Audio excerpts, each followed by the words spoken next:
Welcome to Suman TV. ప్రస్తుతం మనతో పాటు ఉన్నారు సత్యనారాయణ గారు. Telangana intellectual person.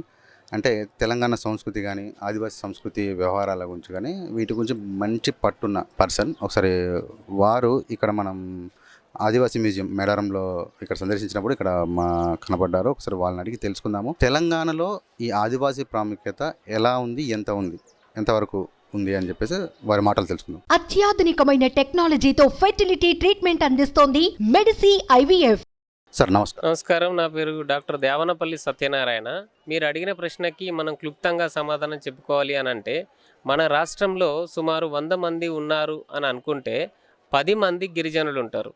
అంటే 10% కల్చర్ అనేది, తెలంగాణ కల్చర్ అనేది ఆదివాసుల్లో ఉన్నది అని చెప్పుకోవచ్చు. కానీ నిజంగా డెఫినిషన్లోకి వెళ్తే, సంస్కృతి అంటే ఏంటిది అనే డెఫినిషన్లోకి వెళ్తే కనుక తెలంగాణలో సగం సంస్కృతి గిరిజనులదే అనేది మనకు తెలుస్తుంది.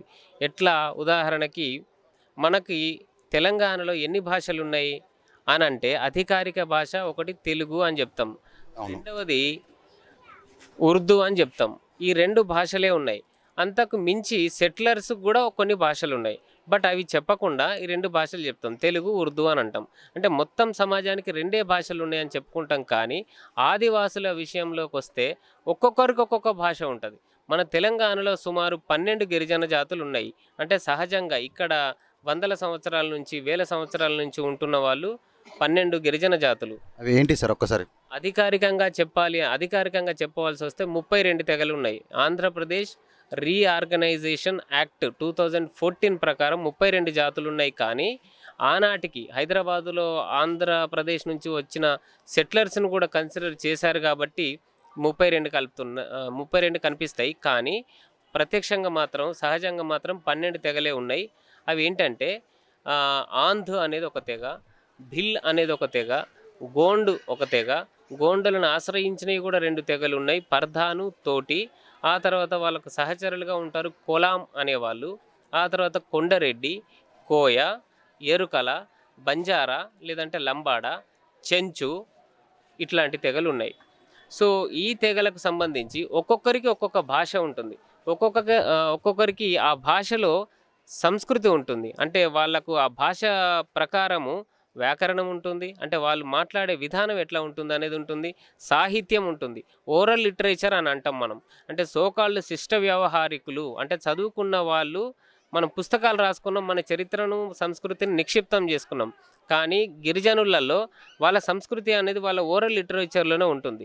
డిపెండెంట్ కమ్యూనిటీస్ అని అంటాం, ఆశ్రిత కులాలు అని. ఒక గోండు ఒక కమ్యూనిటీ, పెద్ద కమ్యూనిటీ అయితే ఈ గోండును ఆశ్రయించి 2 కమ్యూనిటీస్ ఉన్నాయి. సబ్ కమ్యూనిటీస్ కాదు, ఆశ్రిత కులాలు. అంటే వాళ్ళు వీళ్ళని పోషిస్తున్నారు అని. అయితే అట్లా పోషించే వాళ్ళు పర్ధానులు, తర్వాత తోటీలు. ఉదాహరణకి పర్ధాను అనే కమ్యూనిటీ ఈ గోండులను ఆశ్రయించి ఎట్లా జీవిస్తున్నారు అని అంటే, వాళ్ళకు ప్రధాన్ అనే మాటలోనే కనిపిస్తుంది. అంటే గోండులు పూర్తి పేరు రాజు గోండులు. ఈ రాజులు కాబట్టి వాళ్ళకు ప్రధానులు అవసరం. కాబట్టి ప్రధానమంత్రులుగా పనిచేసిన వాళ్ళు పర్ధానులు. ఆ తర్వాత తోటీలు అనేవాళ్ళు. సో తోటీల్ని అసలు పేరు బిరుదు గోండ్. బిరుదు అనే పదంలోనే మనకు తెలుస్తుంది. బిరుదు అని అంటే మనకున్న ప్రశస్తి, మన గొప్పదనం, మనం కీర్తిని సో వాళ్ళ కీర్తిని చెప్పాలి. ఆ కీర్తి ఎక్కడ ఉంటుంది, ఎవరిలో ఉంటుంది అంటే, మన పూర్వీకులు రాజరికం వెలగబెడితే కానీ, లేదంటే ఇతరత్ర గొప్ప పని చేస్తే కానీ, సమాజ హితం కోసం ఏదన్నా చేస్తే కానీ వాళ్ళు గొప్పవాళ్ళు, వాళ్ళ కీర్తిని మనం గానం చేస్తాం. సో ఇట్లా బిరుదు గోండులు అట్లాంటి కథలు చెప్తారు. మరి ఎప్పుడు చెప్తారు అని అంటే 2-3 సందర్భాలు. ఒకటేమో దేవతల కొలుపులప్పుడు, రెండవదేమో వాళ్ళు పెళ్ళిళ్ళు, శుభకార్యాలు, జన్మదినం అనుకోండి, పురుడు అనుకోండి, అట్లాంటి శుభకార్యాలు. ఇంకోటి అశుభకార్యాలు, అంటే పెద్దలు చనిపోయినప్పుడు కూడా వాళ్ళకు పుణ్యలోక ప్రాప్తి జరగాలని కూడా ఈ కథలు చెప్పించడం జరుగుతుంది. సో ఈ సందర్భాల్లో ఒక 2-3 రకాల కథలను గానం చేస్తారు వాళ్ళు. ఏమిటి? ఈ సృష్టి ఎలా పుట్టింది అంటే, మొట్టమొదటి మానవుడు పుట్టకంటే ముందు సృష్టి ఉంది, ఒక సముద్రం ఉంటుంది, అక్కడి నుంచి పక్షులు పుట్టినాయి, అంతకుముందు చేపలు పుట్టినాయి, మొసళ్ళు పుట్టినాయి, తాబేలు పుట్టినాయి, అక్కడి నుంచి మానవ పరిణామం ఎట్లా జరిగింది అనేది ఓ సృష్టి క్రమం చెప్తారు. అయితే సార్, ఇప్పుడు మనం ప్రస్తుతం ఈ మేడారం జాతర ఈ లొకేషన్లో మనం ఉన్నాము. అయితే ఈ ఆదివాసీలో కోయ సామాజిక వర్గ ఈ సంస్కృతి వీళ్ళ ఆచార వ్యవహారాలు. అయితే నేను ఇక్కడ చాలా వరకు ఈ వరంగల్, మహబాద్, ఎటనార్ ఈ పరిసర ప్రాంతాల్లో ఉన్న కోయ ఆదివాసీలకు కొంతవరకు లాంగ్వేజ్ అనేది రాదు. బట్ గోదావరి సరిహద్దు ప్రాంతాల్లో ఉన్న గోదావరి బెల్ట్ అవతల ఒక కోయా లాంగ్వేజ్ అనేది ఒకటి ఉంటుంది. ఏంటిది డిఫరెన్స్? అంటే దీంట్లో ఇప్పుడు మీరు అన్నట్టుగా ఎంత మాట్లాడినాక ఈ కోయాలో 2 డివైడ్ ఆశ్రిత సబ్ కులాలా, లేదా ఇవి 2 సేమేనా? దీంట్లో ఎందుకు ఈ డిఫరెన్స్? ఇక్కడ గోదావరికి ఇటు అవతల అటు ఇలా వీటి గురించి ఒకసారి చెప్పండి. భారతదేశంలో 720 గిరిజన తెగలు ఉన్నాయి. అందులో పెద్ద తెగ పేరు కొయ్తూర్. కొయ్తూరు అని అంటే కోయ వాళ్ళు, గోండులు, వీళ్ళ ఆశ్రిత కులాలందరినీ కలిపి కొయ్తూర్ అని అంటారు. సో అందులో గోండులేమో గోదావరికి అవతల ఉత్తరంగా ఆదిలాబాద్ జిల్లా ప్రాంతంలో ఉన్నారు. దక్షిణంగానేమో వీళ్ళు కోయలు ఉన్నారు మన తెలంగాణ ప్రాంతంలో. ఉత్తరంగా కూడా అంటే ఛత్తీస్గఢ్, బస్తర్ ఆ ప్రాంతంలో కూడా ఉన్నారు. బట్ మన తెలంగాణ ప్రాంతంలో ఉన్న కోయల గురించి కనుక మాట్లాడుకుంటే ఇందులో ప్రధానంగా 2 తెగలు ఉన్నాయి. ఒకటేమో భాష కోయలు, రెండవదేమో రాచకోయలు అని. అంటే ఒకప్పుడు తమ రాజ్యాలను తామే పరిపాలించుకున్న కోయల్ని రాచకోయలు అంటారు. భాష అంటేనే కోయ భాష అనేది ఒకటి ఉంది. అంటే లైక్ ఇప్పుడు ఇక్కడ ఉన్న మేడారం చుట్టుపక్కల పరిసర ప్రాంతంలో రాచకోయ అనొచ్చా? రాచకోయలు అంటే గోదావరి అవతల భద్రాచలం, చింతూరు ఇటున్న బాసకోయ అనొచ్చా? కరెక్ట్. ఇప్పుడు మనకు చెర్ల మండలం అని ఉంది. ఆ చెర్ల, వెంకటాపురం అని గోదావరికి అవతలు ఉంటాయి. బట్ ఛత్తీస్గఢ్ కాదు. ఛత్తీస్గఢ్ ప్రధానంగా గోదావరికి అవతలు ఉంటుంది, ఉత్తరం వైపు ఉంటుంది. కానీ అంత దూరం కాదు, అక్కడ కూడా కోయ భాష మాట్లాడతారు. మన ప్రాంతంలో మాత్రం చెర్ల, వెంకటాపూర్, ఆ భద్రాచలం వరకు కూడా కొండలలో నివసించే వాళ్ళు కోయ భాషను మాట్లాడతారు. నేను ఎక్కువ చూసిందంటే గోదావరి ఇటువైపు అటువైపు. గోదావరి ఇటువైపు ఉన్న వరకు ఇప్పుడు అశ్వపురము, ఈ మొండికుంట, ఈ మనుగూరు ప్రాంతాలలో మనుగూరులో మాట్లాడతారు. బట్ ఈ కొత్తగూడెం, పాల్వంచ ఈ సరిహద్దు ప్రాంతాల్లో మాట్లాడరు. మళ్ళీ గోదావరి దాటితే భద్రాచలం, చింతూరు, ఇటు కలివేరు, పెద్ద మిడిసలేరు, చిన్న మిడిసలేరు, ఆ చెర్ల వరకు, చెర్లలో కొంతవరకు మాట్లాడరు. మళ్ళీ వాజేడుకి వచ్చేసరికి వాజేడులో ఉంటారు. అయితే వీళ్ళు మనకు చరిత్రకు ఆధారాలు దొరికిన మేరకు 12వ శతాబ్దంలో కూడా వాళ్ళు రాచకోయలు అంటే వాళ్ళ పరిపాలన వాళ్ళు చేసుకుంటున్నారు. మనకు చుట్టుపక్కల ఉదాహరణకి ఇప్పుడు తాడ్వాయి నుంచి మనం ఇక్కడికి వస్తాం, మేడారంకి వస్తాం.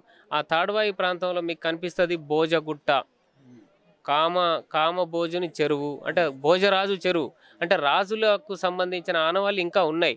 సో వీళ్ళు రాజరికం వెలగబెట్టారు కాబట్టి రాజరికంలో శిష్ట వ్యవహారికం అందరికీ అర్థమయ్యే భాషను మాట్లాడాలి కాబట్టి వాళ్ళు ఈ ప్రాంతపు ప్రధానమైన భాష తెలుగును మాట్లాడడం నేర్చుకున్నారు 12వ శతాబ్దం నుంచే.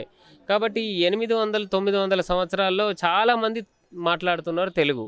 మనం ఎక్కడికైనా వెళ్ళినప్పుడు అక్కడ లోకల్ లాంగ్వేజ్ని ఎట్లా చూస్తామో కమ్యూనికేట్ చేయడం, వీళ్ళు లోకల్ లాంగ్వేజ్ అనే తెలుగుకి అలవాటు పడేసి వాళ్ళ పాత లాంగ్వేజ్ని మర్చిపోయారంటారా? కాబట్టి ఈరోజు మనకు తెలంగాణలో 4 లక్షల మంది కోయలు ఉంటే 90% మంది అంటే మీరు లెక్కేసుకోవచ్చు, 4 9 36, 3,60,000 మంది తెలుగు మాట్లాడితే ఒక 40,000 మంది భాష మాట్లాడతారు, కోయ భాష మాట్లాడతారు. సో వాళ్ళు కోయలే మాట్లాడుతున్నారు కాబట్టి కోయ భాష ఏంది అని మనకు డౌట్ వస్తుంది. అప్పుడు మరి అట్లెట్లా అని మనం అడిగితే మాది చెట్టు భాష అని అంటారు. అంటే చెట్టును ఆధారితం చేసుకొని వాళ్ళ భాష డెవలప్ అయింది. కాబట్టి ఇప్పుడు ఉదాహరణకి మనకు సారలమ్మని తీసుకొని వస్తాం. అవునండి. సారలమ్మని తీసుకొని వచ్చేటప్పుడు ఏమొస్తుంది, ముందు ఒక ప్రాసెషన్. ఆ ప్రాసెషన్లో ముందు హనుమంతుడు వస్తాడు. హనుమంతుడినే వాళ్ళు కొలుస్తారు. ఎందుకు అని అంటే సారలమ్మకు హనుమంతునికి ఏం సంబంధం? హనుమంతుడు హిందూ దేవుడు అని అనుకుంటారు, కానీ కాదు. ఆయనకు తోక ఉంటుంది, ఆయన వానరుడు అని అంటారు. అంటే ఏంది? వనములో పెరిగిన నరుడు అని అర్థం. సో వనంలో పెరిగిన నరుడికి చెట్లే తెలుసు, చెట్ల భాషనే తెలుసు. అయితే మనం కనుక ఈ కోయల్ని అడిగితే, కన్నెపల్లిలో ఉన్న సారలమ్మ పూజారులను అడిగితే మీరు హనుమంతుని ఎందుకు పూజిస్తారంటే వాళ్ళు స్పష్టంగా ఆన్సర్ చెప్పేది ఏంటంటే హనుమంతుడు అనే ఆయన మా సారలమ్మ తల్లికి మేనమామ చెప్పిందే ఎక్కువ ఎక్కుతుంది. మనకు భాష, వ్యాకరణము, ఛందస్సు, ఓరల్ లిటరేచరు, మాకు సంస్కృతిని ఇవన్నీ నేర్పించింది ఆయననే అని చెప్తారు. ఎప్పుడు నేర్పించారు అని మనం అడగడానికి వీల్లేదు, ఆధారాలు వాళ్ళు చూపకపోవచ్చు. బట్ వాళ్ళ ప్రగాఢమైన విశ్వాసం అది. ఆ విశ్వాసంలో తెలుస్తుంది మనకు చెట్టు భాష అనేది సోకాల్డ్ మరి హనుమంతుని నుంచి లేకపోతే ఆ సారలమ్మ దేవత యొక్క మేనమామ నుంచి వచ్చినట్టు మనకు తెలుస్తుంది. సరే, అది ఇప్పటికి కూడా 10% భాషనైనా కొంతమందిలో మిగిలింది ఆ కోయ భాష. ఇక మిగతా వాళ్ళు 90% మంది తెలుగు మాట్లాడడం నేర్చుకున్నారు. ఓకే అండి. అండ్ ఇంకొకటి అండి, ఆదివాసీకి అంటే కోయా కావచ్చు, కొన్ని ఆదివాసీ ప్రాంతాల్లో వీళ్ళకు ఒక ప్రత్యేక ఆచారాలు, సంస్కృతి, వ్యవహారాలు ఉంటాయి.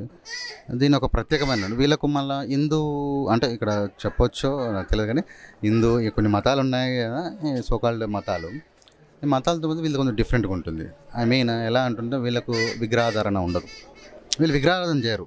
బట్ హిందూస్కి వచ్చారు విగ్రహాధారణ ఉంటుంది, క్రిస్టియన్కి వచ్చారు విగ్రహాధారణ ఉంటుంది. బట్ ఈ యొక్క అలవాట్లు వీళ్ళని అట్లా ఎలా వచ్చాయి వీళ్ళకు అంటే వీళ్ళ పూర్వీకులు కానీ ఇది దీని గురించి ఒకటి. అండ్ చాలా వరకు ఇక్కడున్న గోదావరి బెల్ట్ పరివార ప్రాంతాల్లో ఛత్తీస్గఢ్ నుంచి వలస వచ్చారంటారు, ఇది ఎంతవరకు నిజం? అయితే ఇప్పుడు భారత రాజ్యాంగంలో ఉన్న ఒక ఆర్టికల్ని మీకు గుర్తు చేస్తా. 1950 నాడు అమలులోకి వచ్చిన రాజ్యాంగంలో కూడా ఒక నిబంధన ఉంటుంది. ఏమని? భారతదేశంలో పుట్టితే చాలు ఏ ప్రాంతంలోనైనా నివసించవచ్చు అని. ఎందుకు రాశాడు అంబేద్కర్ అలా అంటే, మనకి ఎక్కడైతే ఆర్థిక వనరు ఉంటుందో, మనం బతకడానికి స్కోప్ ఉంటుందో అక్కడికి వెళ్ళి ఇల్లు కట్టుకోవచ్చు, అక్కడ ఏదైనా పనిచేసి బతకొచ్చు కదా. కాబట్టి ఈ బతకడం అనే ప్రక్రియలో భాగంగా చాలామంది చాలా దిక్కులుగా వెళ్తారు. ఇప్పుడు మనం అమెరికాకు వెళ్తున్నాము, ముంబై వెళ్తున్నాము, మనం కూడా చదువుకున్న వాళ్ళు కూడా వలసలు వెళ్తున్నారు, భృతి ఎక్కువ వస్తుందని. మరి చదువుకోని వాళ్ళకు భృతే ప్రధానం, అంటే బతకాలి, వాళ్ళు బతకడానికి కోసం ఎక్కడికైనా వెళ్తారు. సో అడవులలో, చెట్లల్లో వాళ్ళకు ఫుడ్ దొరుకుతుంది, ఫుడ్ గ్యాదరింగ్ స్టేజ్ ఉంటుంది, ఫుడ్ హంటింగ్ స్టేజ్ ఉంటుంది, ఫుడ్ ప్రొడక్షన్ స్టేజ్ ఉంటుంది, పోడు అగ్రికల్చర్. సో ఎక్కడ వనరులు ఉంటే అక్కడికి వెళ్ళారు. ఇప్పుడు కూడా వలసలు జరుగుతున్నాయి. ఆ విధంగా ఛత్తీస్గఢ్ నుంచి ఇటు రావడం, ఇటు నుంచి ఛత్తీస్గఢ్కు పోవడం కూడా జరిగింది. సో ఎక్కడ వనరులు ఉంటే అక్కడికి వెళ్తారు. సో అట్లా వెళ్ళారు కాబట్టి ఈ భాష అక్కడ ఉంటుంది, ఒరిజినల్ భాష. ఛత్తీస్గఢ్ ప్రాంతంలో కోయ భాష ప్రధానంగా ఉంటుంది. మనకి ఇక్కడికి వచ్చిన తర్వాత తెలుగు వాళ్ళతో కలిసిపోయారు కాబట్టి తెలుగు వాళ్ళతో మరి ఎంగేజ్మెంట్స్ అంటే వాళ్ళ కార్యకలాపాలు జరుపుకోవాలి కాబట్టి తెలుగు నేర్చుకోవాల్సి వచ్చి తెలుగు నేర్చుకున్నారు. ఆ విధంగా తెలుగు భాష అనేది వీళ్ళకి వచ్చింది.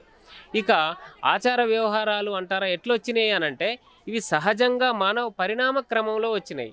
అంటే ఉదాహరణకి ఇప్పుడు వానదేవుని పూజ చేస్తారు వాళ్ళు, భూమి పండగ చేస్తారు.